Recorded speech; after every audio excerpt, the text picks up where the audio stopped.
Donald Trump'ın rüsum siyasəti dünya iqtisadiyyatında ciddi dəyişikliyə rəvac verəcək. Ağ Ev rəhbərinin qərarına qarşı etiraz dalğası isə təkcə Amerikanın hüdudları daxilində deyil, sərhədlərindən kənarda da müşahidə olunur. Hətta reaksiya verənlər arasında Elon Musk da var. Birləşmiş Ştatlar lideri ilə sıx əlaqələrinin mövcudluğuna rəğmən Musk birbaşa olmasa da dolayısıyla prezidentin bu qərarına qarşı olduğunu ifadə edib. İş adamı həm Avropa, həm də Birləşmiş Ştatların azad ticarət zonası yaratmaqla ideal şəkildə sıfır rüsum vəziyyətinə keçməsi barədə razılıq əldə olunacağına ümid edir. Trump'ın qərarına dair ekspertlərin proqnozları isə ürəkaçan deyil. Analitiklər hesab edirlər ki, bu, ölkəni resessiyaya aparmaqla yanaşı Amerika xalqının rifahına da mənfi təsir göstərəcək.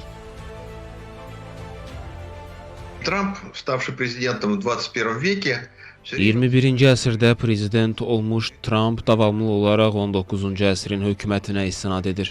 Həmin dövrdə də gömrük rüsumlarına meyil məşhur idi.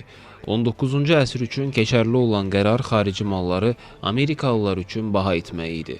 Bununla da sənayenin inkişaf edəcəyinə və vətəndaşların yalnız yerli məhsulları almağa səy göstərəcəyinə inanırdılar. Həmin dövrdə ola bilər ki, bu müəyyən məna kəsb etsin, ancaq bu, qlobalizasiya dövrünə şamil olunmamalıdır. Mən rüsum qərarını adekvat hesab etmirəm. Düşünürəm ki, Trump'ın bundan sonraki çıxışlarında bizim ticarət balansımız mənfidədir sözlərini tez-tez eşidəcəyik. Trump'ın siyasəti Amerikalıların həyatını bahalı edəcək.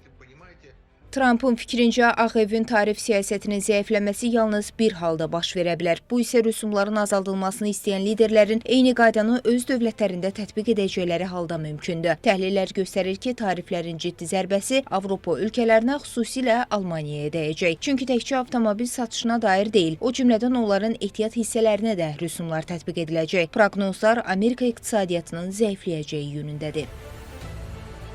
Ни к чему это, кроме роста инфляции в самой Америке. Bu yalnızca Amerika Birləşmiş Ştatlarında inflyasiyanın artmasına və dünya iqtisadiyyatının tənəzzülünə səbəb ola bilər. Başqa heç bir nəticəyə gətirib çıxara bilməz. Almaniya üçün dünya iqtisadiyyatının hər hansı bir fraqmentasiyası böyük bir problemdir. Çünki Alman sənayesi artıq yüksək enerji qiymətləri, işçi qüvvəsi çatışmazlığı, bürokratik problemlər və s. ilə çox həssas vəziyyətdədir. Dünya iqtisadiyyatı parçalanmağa başlasa, burada yalnız Avropa İttifaqına qarşı tətbiq olunan tariflər deyil, Trump'ın tətbiq etdiyi digər tariflər də təsirli olacaq. Çünki bunlar qlobal iqtisadiyyatın müxtəlif dəyər zəncirlərinə təsir edir. Alman şirkətlərinin öz məhsullarını ixrac etməsi daha da çətinləşəcək. Buna görə də onlar istehsalı daha da azaltmağa məcbur olacaqlar.